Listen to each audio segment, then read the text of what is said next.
layout for you for the best of 30 days of sketches with Christy's Beautiful Life. This month, Christy has put together the favorite sketches of the last 9 series. So it's 30 sketches that we've seen before, right from day 1 all the way through to just this past March in series 9. And she basically went and looked for the ones that were the most popular, the fan favorites, the creators' favorites, and we get to revisit them. Or in some cases, because when I kind of was going through to look at them, I realized some of them were sketches that I wanted to do and just never had the opportunity to do them. So maybe for some new players or people like me who I've never done all 30 days, this has definitely been an opportunity to get back to some of those sketches that I missed in the first time that they were around. So it's been really, really fun. This one is kind of been really pushing me to try and scrap as many as possible, because a lot of these were definitely my favorites and definitely sketches that I have kept and kind of, recycled or put new fresh takes on. So I'm really happy to see a lot of them in the next 30 days, and hopefully you guys will enjoy it too. So this is actually from day 3, and I didn't do this sketch the first time around, I don't think. So this is a sketch that was created by Rochelle Spears for Sketch in Time. And yeah, it's just got lots of fun layers and an opportunity to use lots of different patterns if you want to. I really like the element of that kind of frame that's on the left side. I think you could do a lot of different things with that if you wanted. Here I'm actually pulling stuff out because I thought maybe instead of using one of my pattern papers and creating a frame that way, I might go ahead and try to use some frames that are already frames and layer them up or do something creative with them. I actually don't have that many frames left. I don't use them that often. Well, here you can go. Yeah, here you can go. Here you go. You can see what I was kind of trying to do there. And I end up scratching that idea, but I still think it was kind of fun to play around and see what idea I could come up with. And here I decide I'm just going to go ahead and create this paper or create a frame from this paper.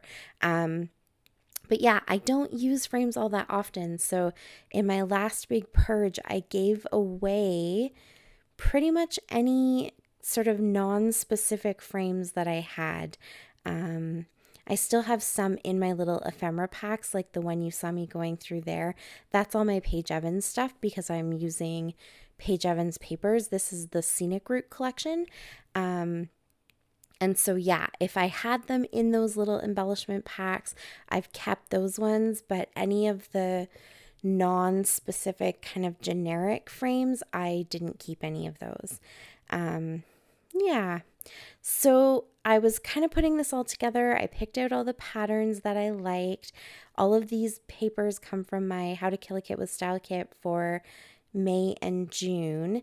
And then I thought, normally I would go for some sort of sketchy outline with some black ink, but I decided to ink my edges with a little bit of Tim Holtz Distress inks instead. Just something different. I haven't done it in a while, and I kind of like to bring back some of those things, especially because I notice other scrapbookers still doing it, and so it kind of reminds me sometimes that I haven't done this technique. So that's what I'm going to do here. So I'm using a little bit of Worn lipstick. Is that what it's called? Yeah, I think so. And then this one is the Evergreen Bow, which is sort of that like not quite minty. It's not like a bright minty green, but it matches the green that's in, oh, hi Storm. It matches the green that's in this piece of paper that I'm actually inking. Oh man, she hasn't jumped up on my desk for a while, but we've been having lots of rain and kind of damp, cold weather, and she's not afraid of storms or anything like that. Obviously, it's her namesake, but sometimes she gets extra cuddly when it's just kind of damp and dreary and gray outside. So Yeah, she was being cuddly. So I put a couple layers down and then I put the frame over top. That's sort of like in the sketch. You can definitely see that the frame isn't the layer that's pushed back to the very back. It's kind of mixed in with all of the other layers. And I didn't really follow the layers exactly the way that they are in the sketch.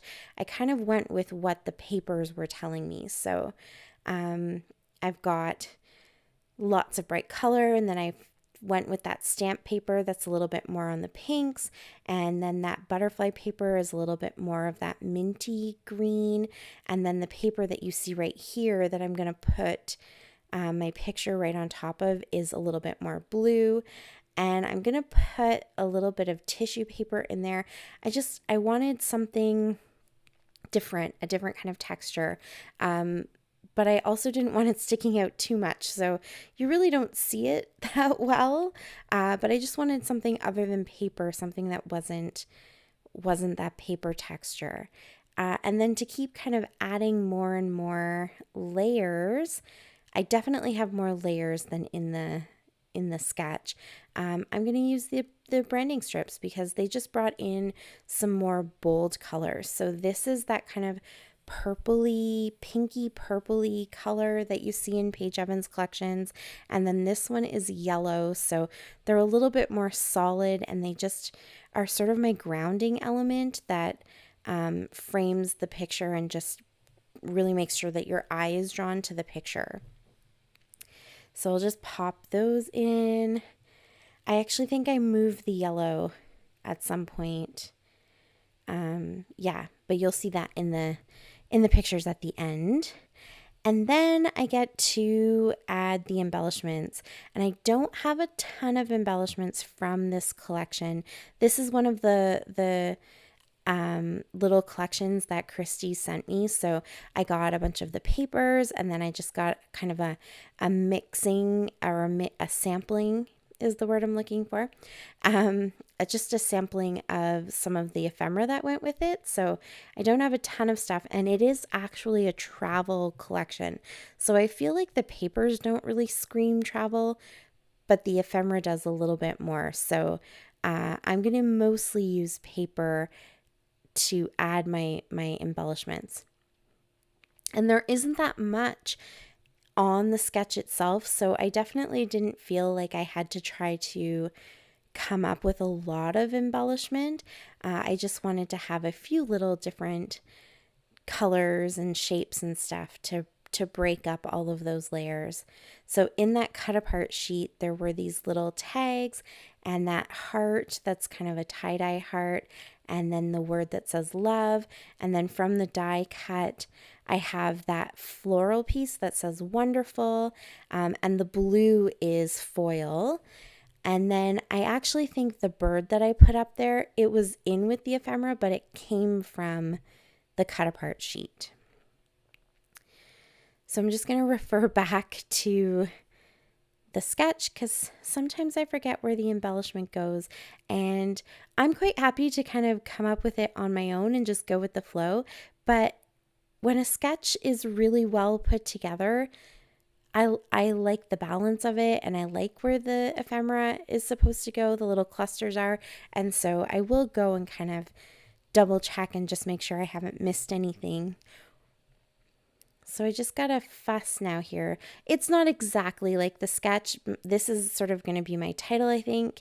It matches my shirt. The blue foil kind of matches my shirt. That's why I went with it. And it's a Mother's Day picture, so I figured the florals would look nice. So I'll just tuck that in. And I liked that bird. It kind of brought a darker blue.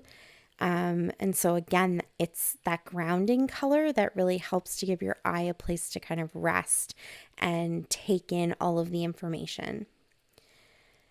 And then I forgot to go ahead and ink my edges, so I'll go do that. Some of them are in pink and some of them are in the green. The ephemera didn't really matter. It was more just the papers. I didn't want the edges to stand out too much. I just wanted them to look a little bit darker so you could really see them contrast one from the other. So I'll go ahead and ink those edges and then put them back down. This little cluster down here was the one that took me a bit of time to try to get it put together. But I do in the end. I have those little tags and I decided to cut the tops off of them so that I could extend them a little bit and make them look almost like they go from one end of that ephemera piece all the way to the other. They're not kind of exactly the same, but it's the general feel that you get from it. And I like that the tops of the tags, that these parts here that I'm playing with, are again more of the solid color. So it just all those sort of solid colors contrast against all of the patterns, and that's what your eye notices. And then of course I need some sequins. So this is some Spiegelmom scrap sequins. This is an exclusive mix that was done for Wild Whisper. So I'm just going to pick out a pink one, a blue one, and a yellow one. I thought the yellow would be a nice kind of bright color that again just is that contrast to all of the more blues and greens. And also the pinks, I guess you could say. It kind of contrasts both. So yeah, not too much. Again, there wasn't a lot in the sketch and there's lots and lots of patterns going on. So I didn't want to overload it with too many ephemera pieces. I didn't want to overload it with, too many busy clusters. So I'm just going to add a little bit of journaling right down there to remind myself of what this is. It was our Mother's Day brunch at a hotel in the city. We actually just went back there for Easter. So this was in 2018, I think. And then we just went back because of COVID and all that stuff going on. So anyways, that's a story for another day. That is my layout. And I love these types of layouts. I love the layering and finding places for all the embellishments. And I think it came together so pretty. So thank you so much for watching. I really appreciate it. Click the link to the playlist for the 30 days of sketches this month down below.